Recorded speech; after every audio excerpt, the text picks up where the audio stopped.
Good day, familia. This is Rafael Collazo, and you're watching and listening to the Collazo Show and the Collazo Show podcast. Thank you so much for joining us. The Collazo Show provides analysis and commentary on the intersection in el punto of leadership, politics, y cultura. Thank you so much for joining us. Please subscribe to the Collazo Show on my Substack page where it gets released first, and then shortly thereafter on our YouTube page at the Collazo Show. Or you could subscribe, rate, review us on the Collazo Show podcast. Anywhere you can listen to a podcast. Thank you so much for our folks that are watching and listening and all these different platforms. I appreciate the encouragement, the support, the feedback. I know some people are listening on their way to work and doing all kinds of things. And we appreciate however you consume the Collazo Show podcast and continue to support and follow us and hit us up on particularly Substack. We want to really build our Substack community, but wherever you can find me on social media at the Collazo Show, definitely reach out. Later on in the show, it's time to unite in California. I have some thoughts about this California governor's race. A YouTube short film that's the buzz on Bori social media. More baller recaps and a final word on the Cesar Chavez fallout. We have a strong Latina that I want to give some love to, who's provided us some very poignant analysis that I wanted to share. But first, they say, familia, a picture says 1,000 words, which is true. I love pictures. We've talked about pictures. My family's obsession with taking pictures. Bad Buddy centered his whole ethos over the last few years around that you need to take more pictures. But, sometimes a few words can say 1,000 words too. Language is very powerful. And when I think about where we're at with the Trump administration, a literal war in Iran, actually multiple wars, because Israel's bombing Lebanon. It's like a world war we're in reality, certainly a regional one. The chaos at the airport, soaring prices everywhere, our democracy teetering on the brink. And I was thinking about what's a way to sum this up for us to think about this morning. And, I just had to be honest with you because the show is just about keeping it real. The phrase that kept coming to mind all week was full of shit. Now, full of shit can have a lot of different tones. Full of shit can be like, yeah, he's full of shit. I got a buddy, we call him Shit Talking Tony. And he's full of shit. But it's like harmless full of shit, His sports takes are all over the place. He exaggerates, what kind of ladies man he was when he's a young boy. That's like, playful full of shit. What I'm talking about is like the kind of person that's so full of shit, it's like a very deep meaning. It's like a fundamental character flaw as a human being. And people that are really full of shit, I'm talking about like the kind of people that tell their like an absent father tells their kid every weekend they're going to pick them up and they never get them. What's really frustrating and painful and harmful and traumatic at times about it, in those extreme cases, in the extreme case right in this administration now, is that they either think you're so dumb to believe they're shit, or they know they're full of shit and they don't care. They have so little regard for you that they will blatantly lie in your face, make up all kind of stuff, almost on purpose. Like even when it's not even that quite necessary. Because they're full of shit. And they don't care that that they're full of shit. That's where we are now. And, in the case of the Trump administration, it's just a lot of stuff on the walls for distraction because the economy still sucks. We're in a war when everyone across the political spectrum said one thing we don't want that we can all agree on is we don't want wars anymore because they're expensive and they don't serve our interests. And by the way, our brothers and sisters, disproportionately in the Latino community, by the way, are the ones on the front lines that end up dying. Rest in peace, Captain Savino and others. And then of all things, fam, Oh, by the way, the Epstein's files. You remember that's like the whole distraction, the biggest pedophilia scandal of all times, where the president's mentioned in the files 34,000 times or something. I was telling a buddy the other day that Trump had, I mean, one of my best friends in life. We've been friends for 35 years. Like one of my dearest, closest friends. I said, bro, Trump got more pictures of Epstein than you and I got. I mean, he's talking about close. But yeah, just a distraction. To send ICE to the airport when they have no training to deal with the security checkpoint situation, where they're literally just kind of standing around. They were giving out water yesterday. This is how helpful this is. You know, we can pay these people a pretty penny. Just sort of stand around. He's doing it because he doesn't care. Doesn't care what you think.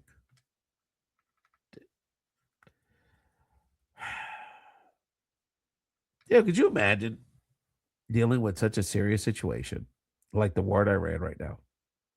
And you make a statement over the weekend. Say, oh, I'll give you 2 days, or we're going to bomb the shit out of you.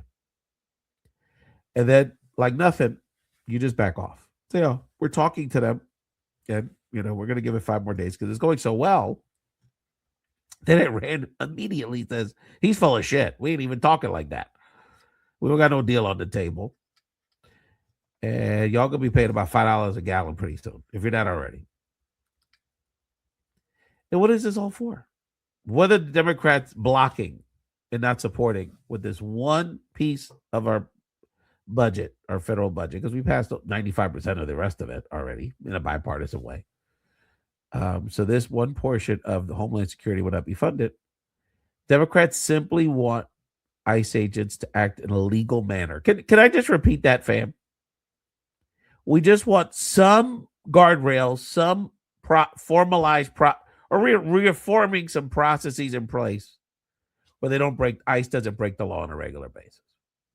We want to make sure they use warrants when they go into your house.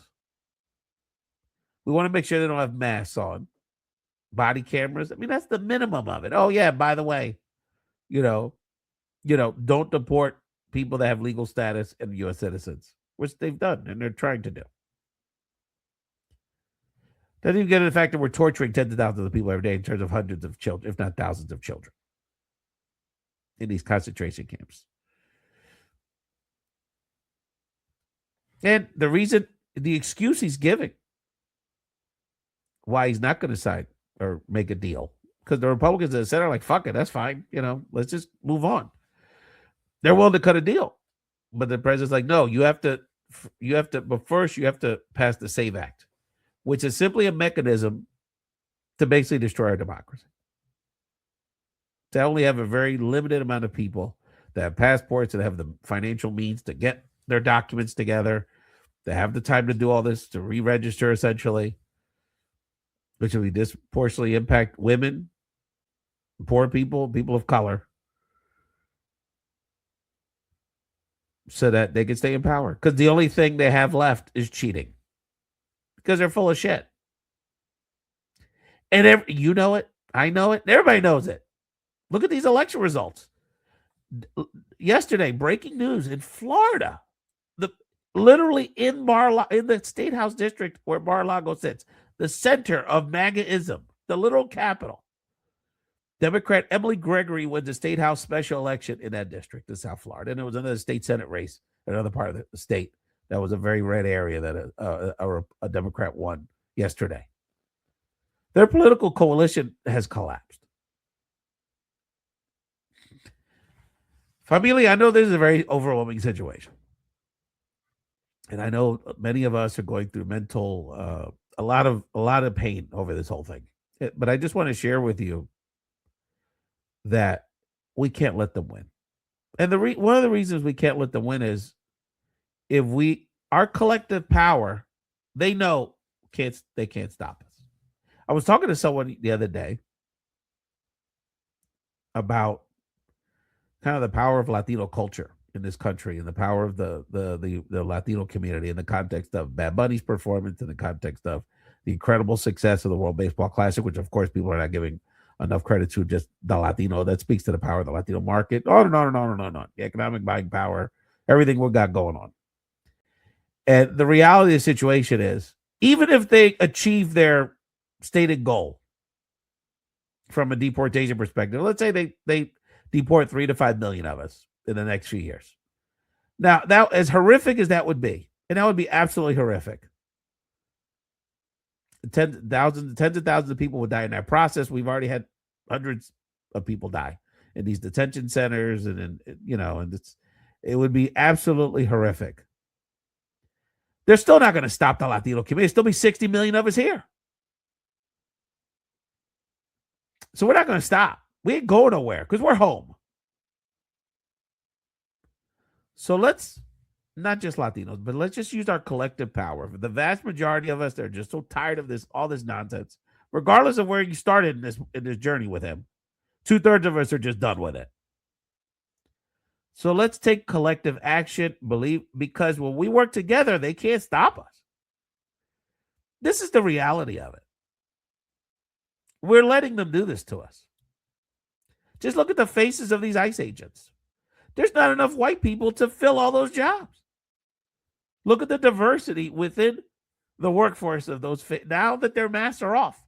By the way, they're real meek, aren't they? They ain't aggressive at these airports. It's interesting. Now they're exposed. They realize the gig is up. Thank you so much for watching the Collazo Show. Please subscribe, share, let people know what's going on. Let me know what you want to see, what kind of guests you want to see on the show. Later on in the week, we're going to talk about our proactive agenda, which I'm going to talk a little bit about here. So I got a real exciting guest for you coming up, and we're going to have some other friends of ours. The solos we're going to take a break from the solos here very soon. But I want to make sure on a timely basis I get you all this information. It's important that we get it out there and that we continue to provide our perspective on these issues, because there's issues, but what oftentimes even the progressive media is not discussed is how these issues acutely impact the Latino community. And we have a perspective about how these things impact everybody, because we about everybody at the end of the day. I want to talk about California, fam. We got a real problem in California, but maybe it's an opportunity. So if we are following California politics, on June 2nd, they have a California primary for a bunch of things, but the governor's race is what most people are paying attention to. Gavin Newsom is term limited, so he's sort of gearing up to run for president in 2028 and finishing up his time as the governor of California. And people don't know, in California, which I actually kind of like, to be honest with you, is that June 2nd is going to be a jumbled primary. So there's like over a dozen candidates, but in reality, about, I don't know, depending how you think of it, 7 to 10 candidates, real candidates, major candidates, quote unquote, running for governor. And then regardless of, you can vote. It's like a general election in a sense. You can vote for whoever you want, and then whoever the top two are in June face off in November. Most of the times that in these kind of statewide races in California, they end up being two Democrats, but not all the time. If for the Senate race, for example, for Adam Schiff, I think Steve Garvey, the former baseball player, finished second, and so he ran against him in the general. So anyway, the way this is shaking out is because there's so many Democrats dividing the Democratic pie. In the latest polling that came out with the LA Times earlier this week, the top two vote getters were the two Republicans, Steve Hilton, the media personality, and Chad Bianco, the Riverside sheriff, who's, by the way, doing all kind of shenanigans with confiscating old voter data in his county. Several Democrats are in the teens, and then there's a whole other set of candidates, mostly the candidates of color, the 3 Latino and 1 Asian American, that are at 5% and below. So there's a real problem, because, if you do the math, unless voters get real savvy and just kind of decide on 1 or 2 Democrats to support, it's quite possible that both the spots get taken by the top Republicans, that even if combined are only getting a third of the votes. So everyone's in the teens. Then, the Democrats, even though the vast majority of voters prefer Democratic candidates, they'd be iced out, pardon the pun, in November. And so this is where leadership matters. And what I'm calling on the candidates that are polling at 5% and below, and it's really painful, because for people that are following it, the matter of fact, let me put them up on screen. Let me get them up on screen here, fam, so you can see them.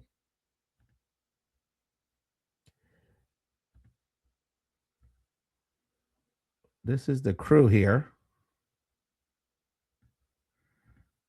This is the crew here in California. I guess the top 10 Democratic candidate or top 10 candidates, 2 Republicans or 2. So the real frustrating part of the situation is that former Secretary of Health and Human Services, Javier Becerra, former Attorney General of California, former congressional leader, Javier Becerra, former mayor of LA, Antonio Villaraigosa, the school superintendent or the state education superintendent, Tony Thurman's on here, Miss E, is that the minority candidates at this point, because Katie Porter has been one of the leading candidates, because Congressman Swalwell got a higher name recognition, and because Tom Steyer basically just is putting so much money out that they've bumped the minority candidates kind of to the second tier, is that even the candidates like Becerra and Villaraigosa in particular, who have like the strongest resumes, arguably, are just not polling very well. And they're frustrated, and it's frustrating. There was a whole kerfuffle. USC was going to have a debate, but they were going to exclude the minority candidates because they were polling low, but the mayor San Jose was polling low too, but they were going to let him in. So it's really been a very frustrating situation in California, because even though the state's a majority minority state, Latinos are 40% of the population. It doesn't appear, A, we're going to get a Latino in the top 2, and B, they could end up being blamed, even though they're on paper the strongest or amongst the strongest candidates, for dividing the vote for the Republicans to steal it. Metaphorically, not literally. And it's frustrating, fam. But this is where leadership comes into play. And I'm really calling on Becerra, Villaraigosa, Yee, Thurman to really sit down and hopefully together at some point soon and really think about what is the purpose of this exercise. The purpose of this exercise isn't so that one particular person can win. It is for them, obviously, and there's ego and, thinking of the best candidate and it's your time and all that stuff. And I understand that. Politics sucks. In a real world, this wouldn't be the way it is, but this is what it is. In an ideal world, right? And that's tied into money, and Latinos are having the money. That's a whole other conversation. But, the bottom line is that the purpose of this whole exercise is to open doors of opportunities for working people who are disproportionately people of color in California. That's the whole purpose of this exercise. So we have a better California for working people. So you don't get priced out of living in California, so that you don't have massive homelessness at your doorstep. So you don't pay massive utility costs, that you have economic opportunity, so that Silicon Valley is not a good old boys club, so that women and actually Californians who are raised in the California education system have equal opportunity to access, the wealth and the economic and career opportunities in places like Silicon Valley and Hollywood and all the incredible industries in California. So it is not really even about having, it'd be nice to have a Latino or a diverse governor, but at the same time, that's not really the point of the exercise. The point of the exercise is, how do we make Californian working families who are disproportionately people of color's lives better? And at my parent organization, in English US, we're going to talk about this later this week. We've been thinking a lot about this, and we've been releasing what a proactive vision for economic progress for everybody would look like. And we're going to talk about that later this week. But my point, though, to those candidates is, I believe it's time to unite and approach the top tier Democratic candidates and hold them accountable to say, if you, for whatever reason, because of money, because of the political circumstances of this moment, have the best chances of winning. Clearly what the polling's saying. Which one of you, one or two, I would say, are really committed to this agenda that we collectively should have to open the doors of opportunities for people, so that we really have the bold vision to build the millions of homes we have to make California more affordable, to open the doors of opportunity for more people to attend, to get the skills they need for the modern AI, post-AI world, to continue, you got to give Newsom credit, to continue to support and expand on financial security programs like Cal Savers, to expand the protection and support of our immigrant communities in California, to expand educational opportunities for Californians, and just make it affordable so that people can actually live in LA and live in San Francisco. And, San Francisco's minority population is going, Latino and Black population have been going down steadily for years. Nobody can afford it. Oakland's being gentrified. So can we come together, California, familia? Can we come together and unite around a shared vision of what a California should be in 2027 moving forward? And go to these top-tier Democratic candidates and say, will you commit publicly to this set of demands, to this vision, which includes inclusion in administration, which includes more support for small businesses, which includes procurement commitments, so our business owners can get government contracts, because the money's where a lot of times the problems end up being. Can we get our equal share of the money? Can you commit to those things? Katie Porter and Tom Steyer and Eric Swalwell. Which one of you, one or two, are going to be the ride or dies for the majority of your state? And if we can secure those commitments, isn't that the best outcome? So I would call on our folks to, some would say leave it to prayer. I don't know. I mean, pray on it, fam. And I love these, I appreciate these people I've here, but in particular, I got a lot of love and respect for him. I don't know Thurman that well. He's a Philly guy. Afro Hispano, much respect to him. Villarregosa, a lot of history there. My man's done a lot of things. I don't know them very well, but hey, it's not personal against these people. I would wish they were in the top two. It's just not, I just find it hard, unless to expand their brand, unless they get an incredible infusion of money, which I don't see where they would get. And I don't see any moment. Is there going to be one debate where one of them's going to shine so much on the stage with all these people? It's going to be tough. It's unfortunate. I feel bad, but you got to think of the bigger picture. In the cultura segment, familia, if Puerto Ricans, we have this very interesting social media world and culture, and things get buzzing, and it's really interesting. And one of the things that over the weekend I started noticing, or about a week ago, I guess, is that the Puerto Rican arts crowd is buzzing and is starting to get out there more and more about this short film on YouTube called Melao. Melao is such a great Puerto Rican phrase, by the way. Puerto Ricans love to say that word Melao and use it in phrases. Melao is a short film, which is the brainchild of Puerto Rican film director Val Vega. Val Vega, if you follow the Música Urbana world, has been a director, has worked with all kind of people, Young Miko and Rainao and Liano and all kind of urban artists, Latino urban artists. She directed the Spider Cam at the Bad Bunny Amazon Prime concert performance. So Val Vega been doing her thing, and now this this short film is just really very powerful. Melao is a story about survival in 1950s Puerto Rico and follows the main character Nando, a sugarcane worker trying to provide for his pregnant wife in the 1950s. Faced with limited options, he makes a risky decision in hopes of securing enough money to leave the island and build a future elsewhere. This movie, it's 23 minutes long, fam. You can watch on your lunch break. Melao, directed by Val Vega. This movie is very powerful. And in watching it, so many emotions came to me. And the first one was this risk that he takes out of desperation.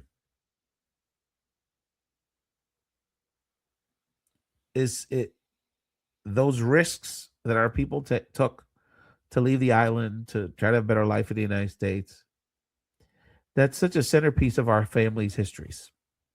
And some of those risks involved, end up being incarcerated and doing things they weren't real proud of. But again, having to take that risk out of desperation. Some of those risks involve literally, like my mother, just leaving the island by herself, with not really having much of a support system or really a direction of what she was going to do when she got to Philadelphia in the United States, and everything in between. Just a lot of desperation, because of the colonial state of the island, and people feeling their options were limited on the island, despite the fact that the island is so rich in nature and assets and It should be a wealthy place, frankly, if all things were fair. Look at when we have a fair shot. We take over the world with our culture. We have it, and look at Val Vega. So I would really encourage people to watch it. And the other thing that came to my mind watching it was that this incredible story, all of our families have these stories, but we probably don't know them as well as we should because there's a lot of shame and a lot of perceived shame associated with these stories about people having making these risky decisions and people doing things sometimes they probably weren't necessarily proud of, or looking back on it, people would. There's a certain level of shame associated with our journeys, oftentimes. And then the other thing is that, wow, how rare I see those moments in our history reflected in screen and content. So much respect to Val Vega. She's been follow her on social media. She's been really freaked out about the success and the buzz she's received and the social media attention she's getting. And hopefully we can connect with her and be part of the Collazo show. She's got a great story to tell. Got a very talented woman, and we encourage. We wish her nothing but success. Watch Melao. I got to do a quick baller update, fam. The sports has just been tremendous. It's just been tremendous. So much fun. The hoop heads. The NBA is happening. We'll get to that. The playoffs are coming up. But we'll talk about the Spurs in a second. But the basketball, if you're watching the NCAA tournament, a couple of the biggest names are Latino young people. Yaxel Landenberg, very common Latino name, Yaxel Landenberg. Dominicano doing this thing with Michigan. They're title contenders. Our homegirl, who's a Philadelphia area young lady, Hannah Hidalgo, got Notre Dame into the Sweet 16.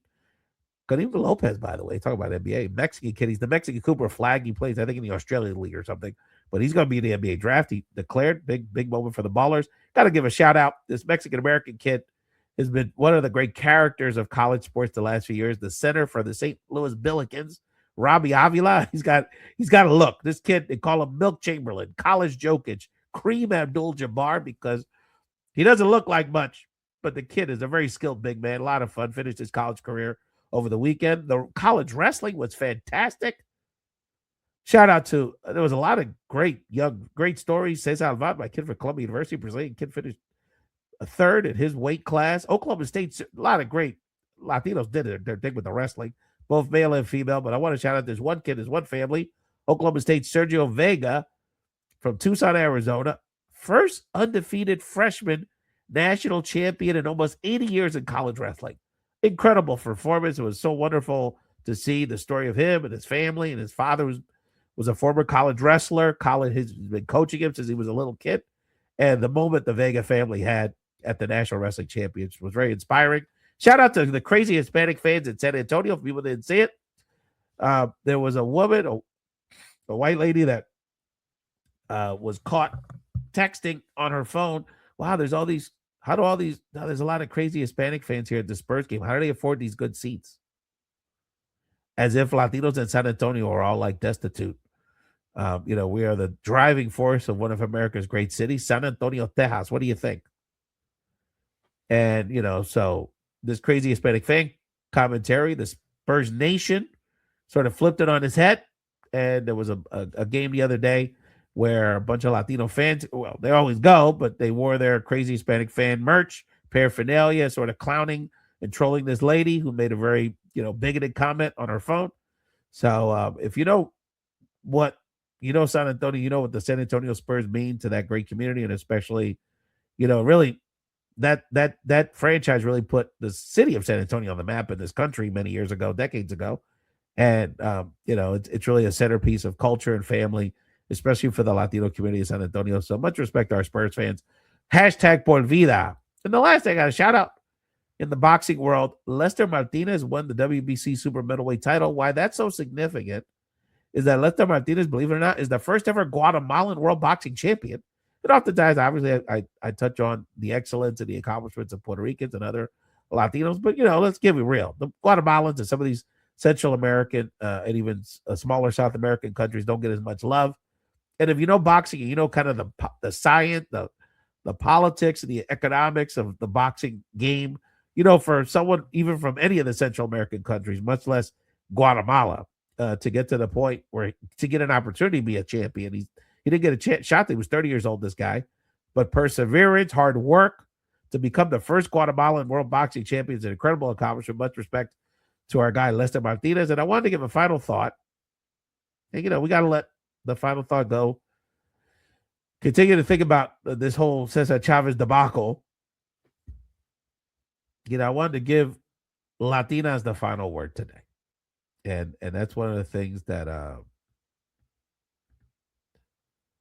continues to be important as it relates to how we think about how we move forward from this, this very difficult situation. So I wanted to quote our great political commentator and advocate, Maria Cardona. Most of you see her on CNN, one of our great commentators. Una Colombiana, a Puerto Rican of Colombian descent, I guess is the best way to put it. She was raised on the island and is Puerto Rican, but her parents are Colombian. So both, nothing wrong with that. And so I can encourage people to watch and follow Maria Cardona on The Contrarians newsletter on Substack. And she wrote a very touching column this week about how we should be thinking about what should we be focused on as relates to kind of the ongoing controversy around Cesar Chavez's legacy. And I want to just quote her, very powerful. This is speaking about the moment and how we should think about Dolores Huerta's legacy and her time here now as being one of the victims of Cesar Chavez's alleged sexual abuse and assaults that resulted in him having two children together. Quote, so this is Maria Cardona's the Substack newsletter, The Contrarians. Quote, speaking about Dolores Huerta, she marched, she rallied, she organized, she never abandoned the call to justice. Now we owe her. The name Dolores means pains in Spanish. Let us now transform that pain into purpose. I want to thank you, Maria Cardona, for those touching words. I think that's a great way to think about as we move forward. And I owe you all a debt of gratitude for taking the time to watch, listen, share, support the Collazo Show and the Collazo Show podcast. Look out for my episode later this week where I'm going to take a deeper dive into how we should be thinking about what does having a proactive Latino agenda for our community moving forward look like. Again, look, subscribe, share, support the Collazo Show and the Collazo Show podcast. Don't let them distract you. Don't let the people that are full of it take away from the understanding that we know and they know they're full of it. And we have to just take our collective power and don't let it relinquish us from these folks. Thank you all so much for joining us and have a wonderful day.